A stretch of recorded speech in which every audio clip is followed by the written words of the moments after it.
स्वामी सत्यपति जी से एक बार मैंने प्रश्न पूछा जब मैं दर्शन योग में पढ़ने आया उससे पहले की बात है। चित्रकूट में मैं चित्रकूट ग्रामोदय विश्वविद्यालय में वहाँ पर प्राध्यापक के रूप में था। उसके बाद मेरे को इधर का विचार था, मिलने के लिए आया। दिल्ली में कमला नगर में विश्व कल्याण धर्मार्थ न्यास का एक कार्यालय था, स्वामी जी वहाँ रुकते थे। तो मैं भी वैसे ही मिलने चला गया और थोड़ा-सा इस रूप में मेरे में थोड़ा विद्रोह की भावना भी थी कि ये दूसरों के पैसे से अपना जीवन चलाते हैं और उपदेश देते हैं कि धन मत कमाओ। क्योंकि मैं तो नौकरी करता था उस समय, सेवा में था। ये जो अध्यात्म वाले हैं, ये हमें तो क्या उपदेश देते हैं कि धन मत कमाओ, नौकरी छोड़ो, अध्यात्म में आने के लिए आपको नौकरियाँ छोड़नी होंगी, धंधा छोड़ना होगा। मैंने कहा ये लोग कहाँ से धन लेते हैं? तो ये तो इन्हीं लोगों से लेते हैं, गृहस्थियों से लेते हैं, औरों से लेते हैं। तो ये मेरे मन में थोड़ा आक्रोश या विद्रोह की भावना थी, तो मैंने उनसे प्रश्न पूछा कि स्वामी जी आप ये मुक्ति के मार्ग पर चलते हैं, चल रहे हैं, समाधि की बात है, ईश्वर की प्राप्ति की बात है। तो यदि ये गृहस्थी लोग या दूसरे आपको धन नहीं दें, तो आप क्या करोगे? अभी तो दे रहे हैं, तो आप ले रहे हैं और आपका काम चल रहा है और सारी गतिविधियाँ चल रही हैं। यदि कोई आपको धन ना दे, तो आप क्या करोगे?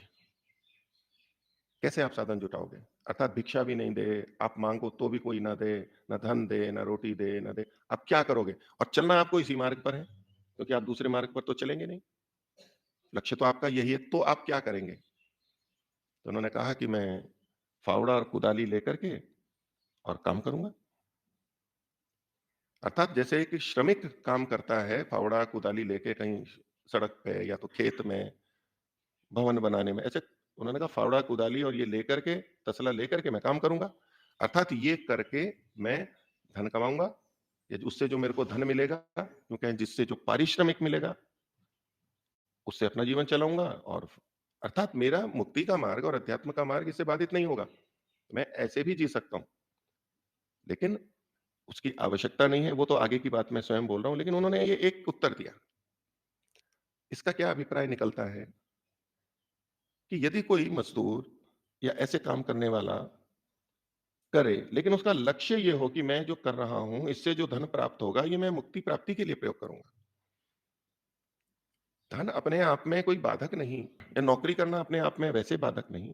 उससे जो प्राप्त होगा, अर्जन होगा, उसका उपयोग मैं जैसे अभी करता हूँ भिक्षा लेके, वैसे तब भी कर लूँगा। उसी तरह के वस्त्र, उसी तरह का भोजन आदि।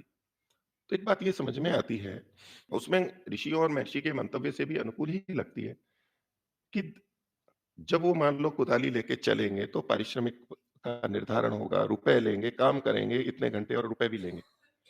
अर्थात ये जो बाह्य रूप है, ये अपने आप में बाधक नहीं है मुक्ति के लिए। बाधक हो सकता है यदि हमारा लक्ष्य उस धन से लौकिक सुखों को पाना ही हो, तो वो उसी तरह बाधक हो सकता है।